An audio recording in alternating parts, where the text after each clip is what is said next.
আজকে পড়াশোনার জন্য আমেরিকায় চলে যাব। ওই তো প্লেনের কাছে চলে আসছি, যাই এখন প্লেনের মধ্যে যেতে হবে। এই তো বন্ধুরা আমরা খুব তাড়াতাড়ি প্লেনের মধ্যে চলে আসলাম। এখন তাড়াতাড়ি গিয়ে সিট খুঁজতে হবে। এই তো পেয়ে গেলাম সিট, এইখানে আমাকে বসতে হবে। আঙ্কেল একটু দেখেন। হ্যাঁ বাবা বসো এখানে।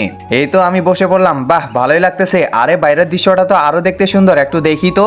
আরে এই মেয়েটা কি দেখতেছে, বাইরে দেখতেছে। জানলাটা বন্ধ করে দেই। আরে কি ব্যাপার, জানলাটা বন্ধ করে দিলেন কেন? আচ্ছা ঠিক আছে আমি পিছন দিয়ে দেখতেছি। না না পিছন দিয়েও দেখা হবে না। এই মানুষটা আবার এমন করতেছে কেন? আচ্ছা আমি এখানে ঘুমাই। আরে হাত সরাও। আরে হাত সরাই দিল, কেমন করতেছে এই মানুষটা। আরে আমি এই মেয়েটার সাথে এমন করতেছি কেন? এই মেয়েটা তো আমার মেয়ের বয়সী। না মেয়েটার সাথে আমি একদমই ঠিক করিনি। একজন মা কতটা আপন হয়ে থাকে, যার মানেই তাকে জিজ্ঞাসা করে দেখো। তো দেখা যাক বন্ধুরা এই মায়ের জন্য কে ভিডিওটিতে লাইক এন্ড সাবস্ক্রাইব করে। আর যারা মাকে ভালোবাসো না তারা ভিডিওটি থেকে দূরে থাকো।